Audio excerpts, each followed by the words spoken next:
the feeling when I'm like riding a wave, I want to feel that it's you, it's only you, you know. You're in control of everything.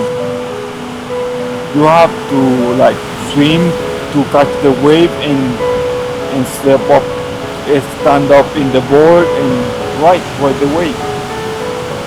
Surfing, this is something that I used to do like before my accident, and I just wanted to try it out again because it's been years, and this being in the water is something that I want to do. I was telling to myself like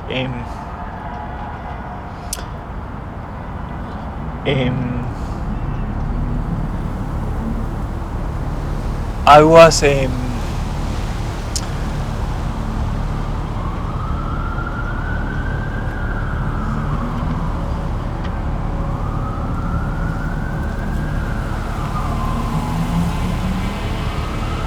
yeah, I just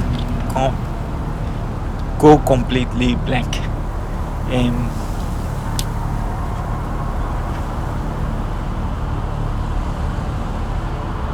Can you repeat one more time the question?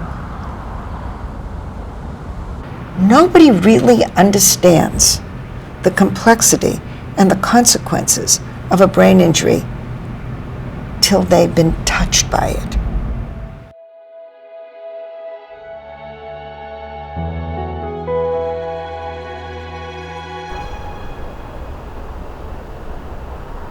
I had my traumatic brain injury accident on February 4th, 1995.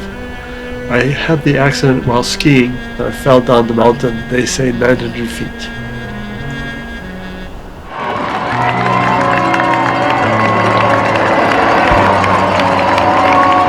I used to be a runner. I used to run every day, 5.5 miles a day. Now I cannot run at all. My left side is impaired enough. I'm unable to put one foot in front of the other and make a run.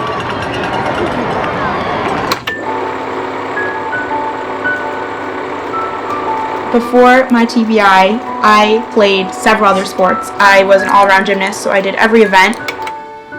Some of these are silver and gold medals here from different meets throughout my career. The silver one I'm actually the most proud of. It was my first medal, and it was for my floor routine. Floor was always my best event. I loved to tumble. This was definitely probably one of my biggest accomplishments. I did 2 seasons of track and field. I ran the 100 and 200 meter dashes in the spring and the 55 in the winter. I threw the shot put. I did the triple jump. And I was in the 4x100 relay for my high school track team, as well as I was a soccer player. I played sweeper. I also played hockey in high school. I played center, and I always skated my whole life. Cause of my TBI was a fall in a soccer game.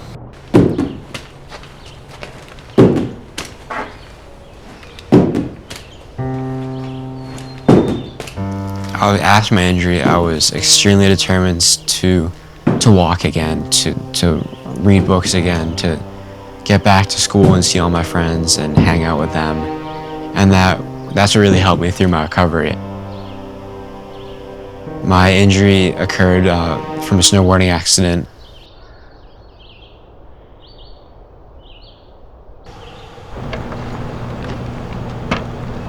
I was in a plane crash.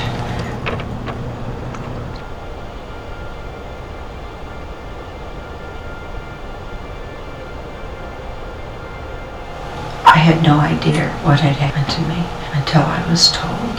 It was pretty difficult to comprehend that I had been through all of that. I was told that my life would never be the same as it was before the accident. I'm a traumatic brain injury survivor.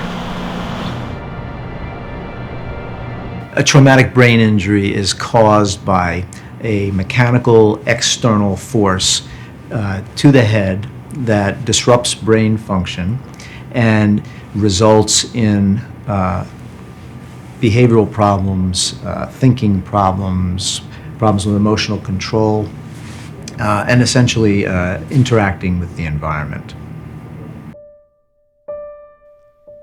It takes a lifetime to build a good deed,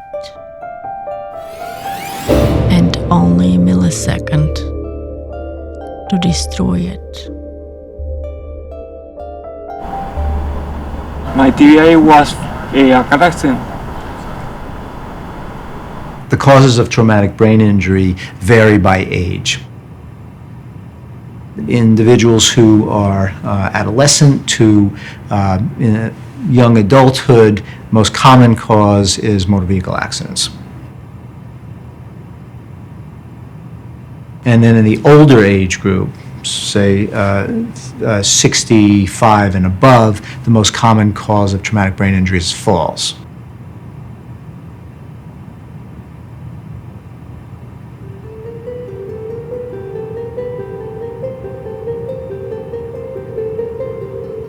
And then one starts over again, because every situation has a solution and one has to search for it.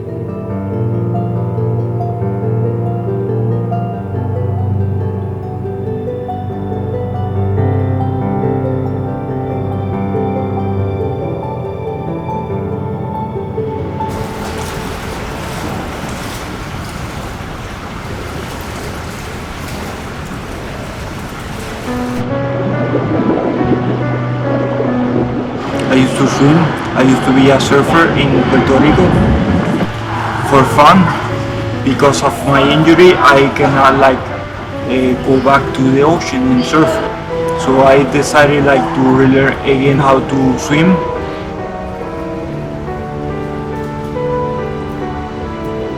That was the key, the thing that most helped me to recover, because I can do many movements in the water.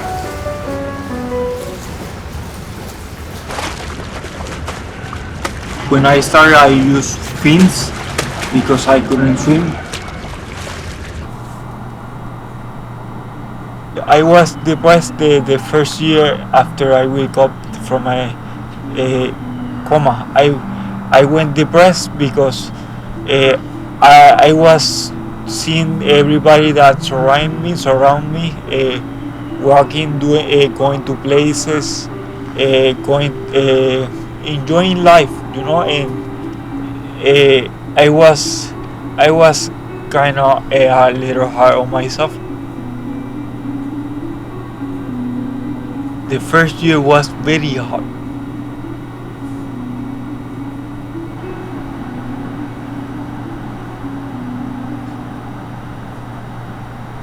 I just started to get motivated myself, doing a lot of exercises, physical exercises, mental exercises that will help me to recover from my injury.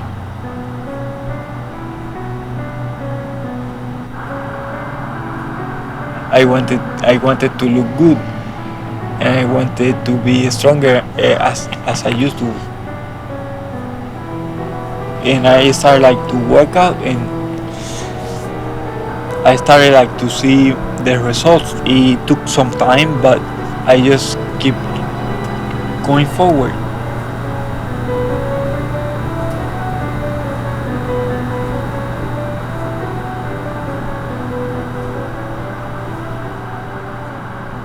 How long did the I have trouble talking. That's one of my problems associated with this brain injury.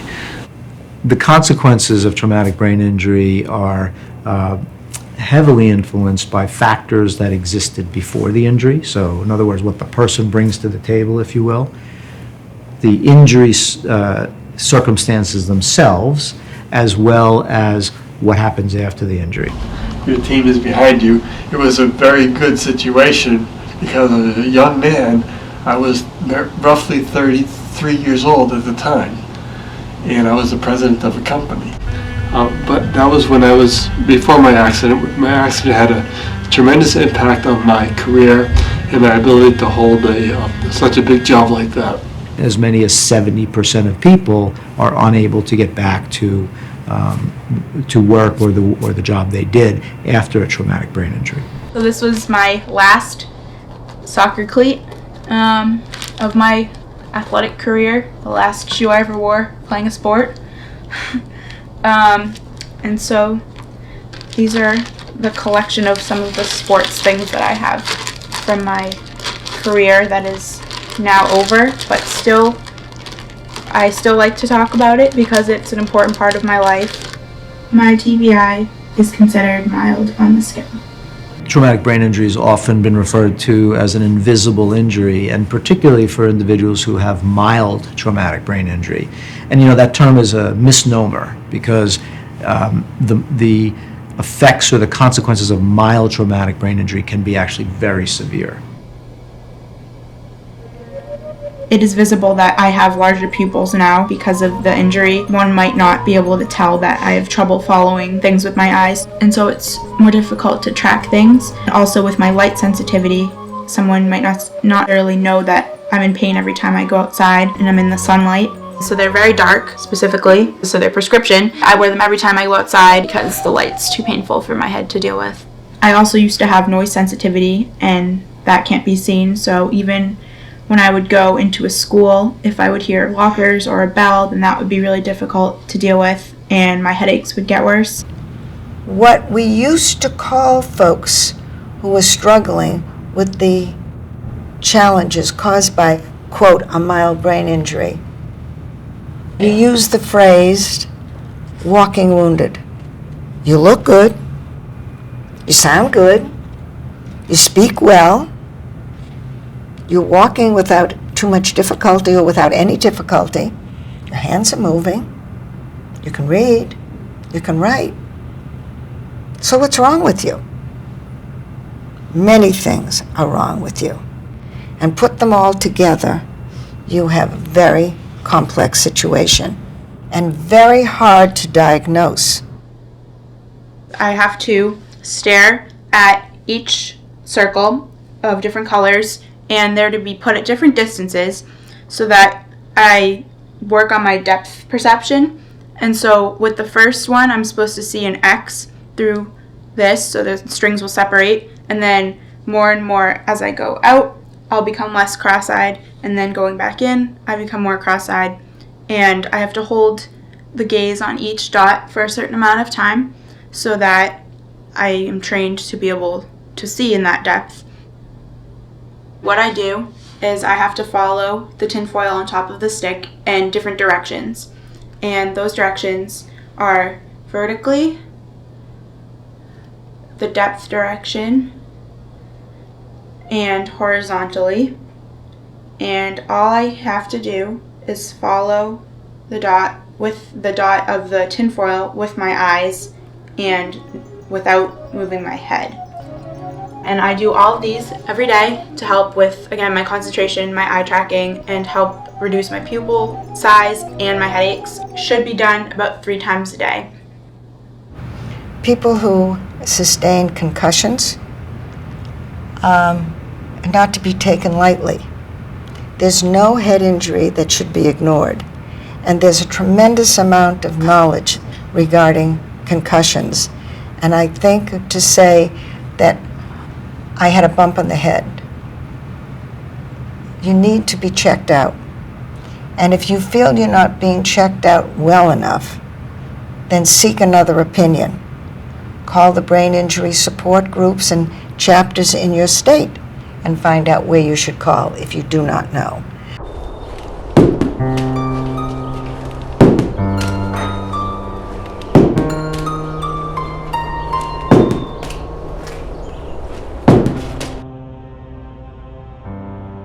After I had gotten out of ICU and out of rehab, I was determined just to do well in school, to make up the 2 months of schoolwork I had missed, to graduate with all my friends from 8th grade. Or going into high school, my parents and both my parents and I didn't really know how it would do in terms of schoolwork. So I gave it my best effort, and then now I'm determined to do as well as I possibly can do in college, and hopefully go on to med school, and just be the best person that I can be, basically. I was in a coma for 6 days. Coma is complete loss of conscious awareness, as well as loss of wakefulness. So when somebody's in coma, they are neither awake nor aware of themselves or the environment. So the eyes are continuously closed. Under no circumstances do the eyes open. I suffered a severe traumatic brain injury. My accident was severe. I believe it was severe. The severity of traumatic brain injury has been characterized as mild, moderate, and severe. The movement now is toward development of other systems for characterizing or stratifying individuals who have had a traumatic brain injury along different platforms. So, a separate platform for cognition, a platform for physical function, a platform for psychological health. And so we could begin to then develop a profile for each individual that includes each of those platforms. We get a much more specific picture of who that individual is, and we can target treatments better.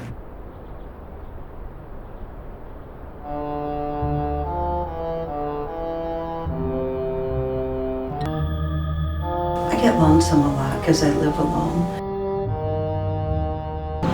I use the cane because it keeps me from falling and keeps me a little steadier than if I went somewhere without it. It's colorful because I originally was a rehab cane, and I just wanted to sparkle it up a little bit, so I bought some duct tape, and that's all it is. I just wrapped the duct tape all around it, and I actually get compliments about my one-of-a-kind cane. I've never seen another one like it, and it's because I have no balance. I have fallen, and I have fallen in my house. Traumatic brain injury causes a wide range of problems, including difficulties with thinking abilities. So attention, concentration, memory, problem solving, judgment, perceptual abilities. These are all the sorts of things that one needs to negotiate their day. In addition to the cognitive problems, physical problems. So they may be changes in sensory function, changes in motor function, weakness or coordination, changes in emotional function. So people who were not particularly emotionally expressive can become very emotionally expressive. Or you may have the opposite. Somebody who had a lot of affect or emotion becomes very flat and non-expressive from an emotional standpoint. Behavior can often change. So also described as changes in personality. So tendencies that people have may change sometimes dramatically. We talked about the fact that sometimes we wish it were broken bones and things that how they're going to heal and how long it's going to take. Most of the regulations in the insurance industry can calculate how long it would take to heal a broken bone, to repair a gallbladder, to remove an ulcer. There's no calculation for how long it takes to recover from a traumatic brain injury. When it's the brain, you can't tell. You don't know what's going on in there, and the brain recovers in its own time with a lot of help. I don't think people truly know what somebody goes through when they have a TBI. People still just think, well, I feel okay, so why do I have to wait 3 weeks before I go back out onto the field after my concussion? A concussion can be very, very serious, and you have to let your brain heal, and a lot of people just don't adhere to that right now. recently learned that the recovery process goes on longer than I think we once thought. So people typically used to think about the first year or 1 year as the period in which the brain has to recover, and that wherever you were at the end of a year is probably where you're going to be for the rest of your life. And I think that we know now that that's not true. That does not hold. That people continue to improve after that. Is really critical to prepare yourself for continually recovering and healing. And it's a long process. And never give up. You're on a good road of recovery. And what you look like in the first year, you won't look like in the second, third, or fourth. You will continue to recover. The brain's an amazing organ. There's a very old and trite saying about traumatic brain injury, that each injury is like a snowflake, and there are no two snowflakes alike. What it boils down to is every traumatic brain injury is different because every person's different. The truth is that every individual brain injury is different, and so again, it differs in terms of the mechanism of injury. What happened to that individual's brain? There's virtually impossible to injure the brain, two brains the same way. And then if we layer on to that, all of the differences in the premorbid or the pre-injury personality factors that person brought to the table, their social supports, and all of those things are all going to go into how that person experiences the brain injury. And it's going to be very variable one to the next. So we really need to begin to account for all of these different dimensions of function that human beings experience before we can ask questions about whether a particular treatment is effective for a certain type of person with brain injury. I know before my injury, I had never heard somebody use the words traumatic brain injury. I think there aren't enough people who are aware of this injury. The general population suffers TBIs so much every day, and they can happen doing absolutely anything, not just sports, like in my case. To spread awareness, I personally have created an online presence. I go by the name Concussion Mom, and like Madeline, I've counseled so many other moms from all over the world, refer them to doctors and therapies, and just help them kind of get through it. Part of the problem, though, is acceptance, and people don't necessarily want to hear it, and sometimes when it happens to their child, they can't accept the fact that their lives may have to change. We need another generation of advocates to come forth, and maybe some of you will become such advocates. This is not an easy journey. It's a long journey. It's a difficult journey. And it's very difficult not only for the individual, but for the family. Learn from the folks that have been there. And family members are a great source of learning, particularly when they've gone through what you're going through. Well, this was a serious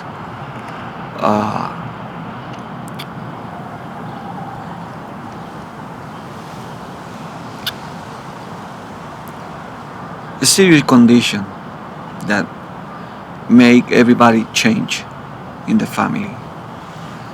And we try to help him as much as we can since the beginning. They trying to stabilize him, and they induce him to coma. And then after that, he cannot recover from the coma. I was in coma for 2.5 months. We have a hope that he's gonna become well. When we asked the doctor how his the recuperation is gonna be, they don't know. They say well, we don't wanna say something that we don't know. So he might walk, he might not. He was in a wheelchair, and he cannot get out from the wheelchair. We had to put him in a bed, taken out of bed, taken to the bathroom. So when we take it home, was like a baby. We have to do everything for him. I don't know how many months it took to he start walk, make steps, little steps. Siempre estaba con mucha fe porque sabía que él se iba a poder levantar otra vez. She had a lot of faith that I was going to recover or get up again and do all my stuff again. Madeline's TBI following the accident really changed our lives immediately. You know, she couldn't be left alone. If we left the house, we could only go to one place for a short period of time. So if I had to go to, let's say, the drugstore and then pick something up at the grocery store, I would have to bring her home in between, even though they were in the same location, because the fatigue that she had from the injury was so great that she couldn't walk through the two stores. And there were some schools that she couldn't apply to because the visual stimulation of certain parts of the school that she would have to go to a lot were too disturbing to her head. What happens when you have a brain injury that people can't see is incredible. Nobody would believe what goes on and how your life changes just from that one hit to the head. The information, yes, we had to search for it. She slept for hours and hours a day, so while she was asleep, I was next to her doing research. And that's really how we got most of our information. And then if I found people online that I thought could provide me with some information or some help, I just called them or emailed them, and I've just met hundreds of people that way. And I've learned so much about it just by doing that. Her recovery over a period of years has almost been, we'd made a lot of progress, and then all of a sudden we'd hit a plateau. And then we'd find some other solution that'd get us beyond that plateau. We'd be with that care provider for a little bit, and whatever was exacerbated or aggravated at that time tend to quiet down, and then something else would kind of pop up, and we'd find somebody else to deal with that, whether it be an herbalist, a chiropractic, a balance specialist, Reiki, I mean, a whole spectrum of alternative medicine we probably have explored to now functional neurology, right? And that was really the first therapy that started to help her with her sensitivity to sound. So you never know what will work for you until you try it, and what works for someone might not work for someone else. So it's a lot of experimenting with the different kinds of therapies that are out there. Humor tending to lighten things up always helped. You know, we've got somebody who graduated high school and just finished her freshman year of college, and you know, is just willing to do whatever it takes to do her best and be her best.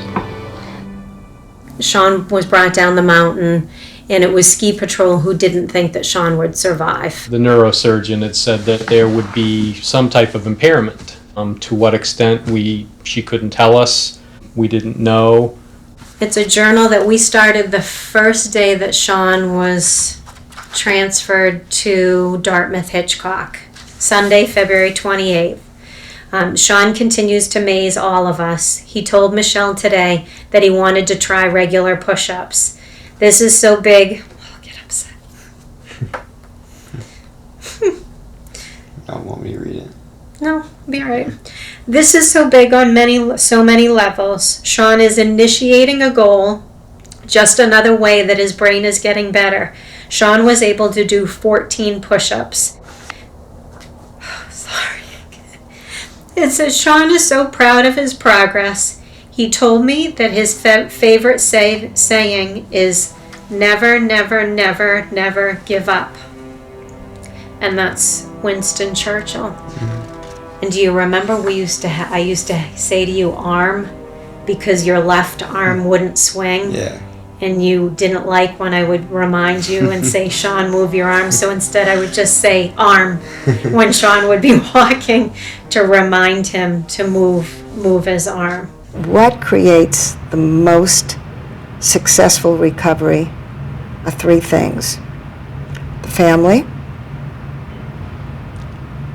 the level and location of expertise, how far you are from that expertise, and how you are insured. So it's family, expertise, and resources. The support of loved ones for people recovering from a TBI is Immeasurable. immeasurable. There's a lot of levels of support you need. Obviously, you need your friends and family, but you also need your rehab facility. You need other people, a network of people that have gone through it before to be able to help you and talk you through it. We had it to a certain extent, but I think we had to seek it out, and it would be nice to have something a little bit more formal, and that's why we're always happy to talk to people that are going through what we went through. Support from loved ones is definitely crucial. It was just really nice to see how many people loved me and cared about me, and that really helped me get through my recovery and recover as fully and as completely as I possibly could. I have dealt with the physical and mental challenges after my TBI through the help of the two people sitting next to me. They have been extremely supportive. They've always been willing to take me to different doctors, different therapies, and they're always giving me advice on how to stay positive. Everybody did something. I believe in you. And everybody here believes in you. You can do it. A lot of patience. They had a lot of patience. Dificultad, pero con mucho amor lo has ido. Difficult, but with a lot of love she made it. She helped me. It was difficult at first, but she made it with a lot of love.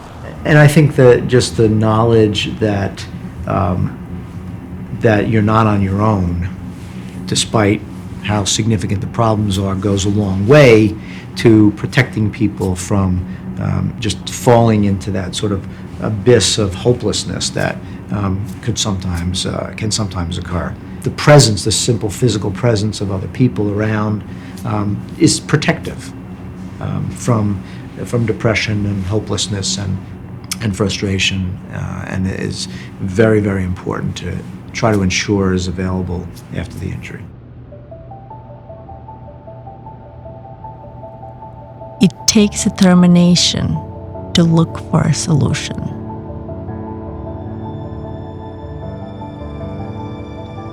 Persistence for the solution to be found.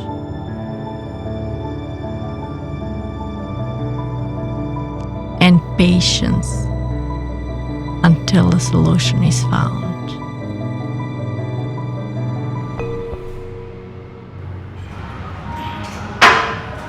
Right before I started powerlifting, I started to go to the gym, but I couldn't bench press 5 pounds. Seriously, I couldn't squat 5 pounds.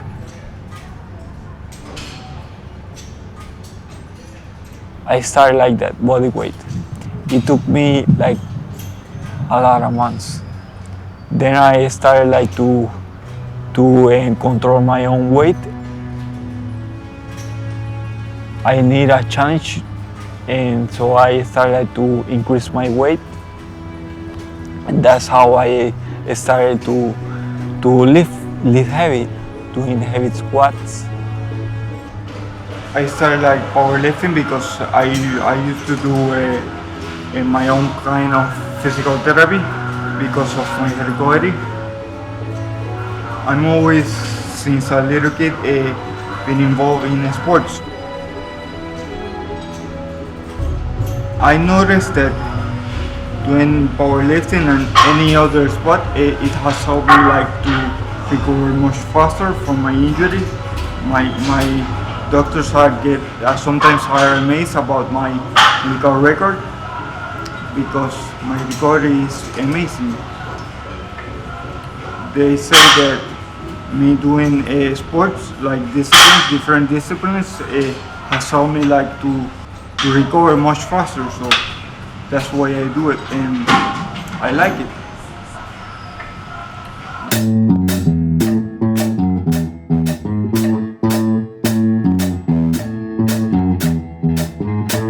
I've been playing the bass guitar for about 47 years. I started when I was age 11. My playing definitely changed after the TBI because I used to play a 6-string guitar as well. I started with bass guitar. I learned 6-string guitar as well. But then after the brain injury, it was very hard for me to use my left hand. My left side coordination is pretty far off. And I'm able to play the bass okay, not like I did before, but I could not play 6-string guitar because the strings are too close together. It requires too much coordination in my left hand to put them on the right strings and so on. Because I love to play, I love to hear good music, and I love to make good music. You know, it's not like it was, but it's good enough. And with these guys, we've been playing together for a long time, and we tend to build on each other, and therefore I enjoy it as much as I ever have because I'm doing something that I love.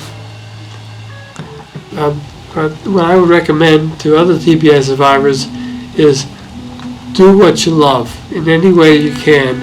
You got joy from that before, that's why you love it, and you need to continue it because it can bring you a lot more self-esteem and a lot more self-confidence in approaching other new things as well. You know, always have something to fall back on.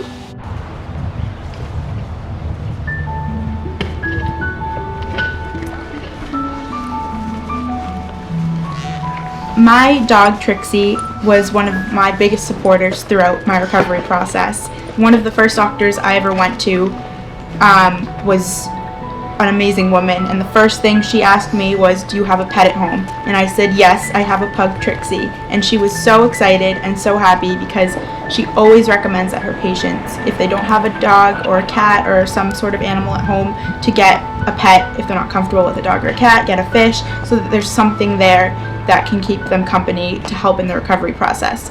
Because a lot of TBI survivors, they don't leave their house, they can't really interact with other people if they can't remember conversations. So if they have a pet at home, it's really helpful to talk to them, to have their companionship. And so with my dog, because I was bedridden for 3-4 months and out of school, out of contact with my friends, and no social life at all, I had my dog with me, sitting with me in my bed while I would listen to the TV, and she would just keep me company. She would always sit, and even now, if I'm not feeling well, if I am having an off day with my head, more so than normal, she can sense it, and she'll come and sit with me, and it's really cute. She's been a really great companion when either some of my friends have decided not to be my friend anymore. She's just always been there, and she's supported me. My TBI has changed me as a person in many ways. I have learned to become more patient as a person because I know that the recovery process is slow and doesn't happen overnight, and so patience has been something that I have learned. Also, I have learned acceptance because this is something that I've had to learn to accept to be able to enjoy the rest of my life, and I know that's very difficult for some people, but acceptance has been extremely important, as well as a positive attitude. I'm very fortunate that I can still be active. I've traveled in the past couple of years to several different places, and I enjoy that. I travel with a group of people. I belong to a society that it's a lighthouse preservation society, and their trips are wonderful. I would advise distracting yourself during the day, doing something that you enjoy doing, something that you're capable of doing now. It's like a second chance for me, like to do all over again, but this time I'm really taking taking it really seriously, and really making my best of effort to do the best